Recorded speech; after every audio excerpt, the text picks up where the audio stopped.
তোমাদের কাদের কাদের চৈত্র সেলের বাজার শুরু হয়ে গেছে বলো তো? আর পয়লা বৈশাখে তো নতুন জামা কাপড় তো কিনতেই হবে, কিছু না একটা হলেও কিনতে তো ভালোই লাগে, কারণ বছরে একবার আসে।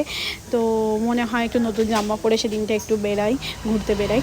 আর আমি তো এই কদিন আগেরই এটা ভিডিওটা দেওয়া হয়নি, তো দিয়ে গেছিলাম হচ্ছে আমাদের এখানে দুটো বাজার কলকাতা আছে, তো যেটা একটু বড় সেটাই গেছিলাম। তো গিয়ে আর আমার বর হচ্ছে জামা কাপড় তো দেখেই না, আগেই দেখে হচ্ছে পারফিউম। মানে পারফিউম যে ওর কী পছন্দের তোমাদের আমি বলে বোঝাতে পারবো না। মানে ঘরে পারফিউম গিজগিজ করছে, তারপরেও ওকে পারফিউম কিনতেই হবে।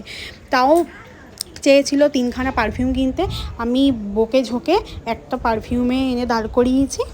তো আমি বললাম যে এত পারফিউম কিনো না, তো যেগুলো দরকার সেগুলো কেনো। তারপর ওই অ্যাজ ইউজুয়াল মানে পারফিউম তো দেখেই যাচ্ছে, আর কিন্তু অন্য কোনো জামা কাপড়ের প্রতি ওর কোনো ইচ্ছে নেই, শখও নেই।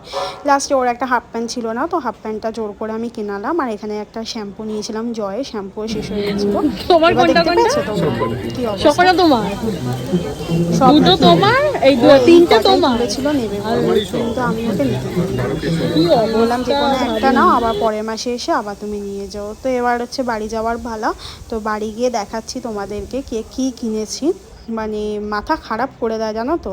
আর আমি সেদিনকে কিছুই কিনিনি, কারণ আমার তেমন কিছু পছন্দ হচ্ছিল না, তাই জন্য আমি কিছু কিনিনি। আমি অন্য সময় কিনবো। তো দেখতেই পেয়েছো যে আমি একটা শ্যাম্পু, আর এখানে যে পারফিউমগুলো দেখছো, একটা ওর আর একটা ওর বন্ধুরা নেবে, দুজন বন্ধু নেবে। তো তার জন্য ওদের জন্যও নিয়ে নিয়েছিল, আর ওর জন্য একটা হাফ প্যান্ট কিনবো বলেছিলাম, তো ওই একটা হাফ প্যান্ট এইসব কিনেই আসলাম। মানে কী যে বলবো, পারফিউম করে আমার বর পুরো পাগল হয়ে যায়।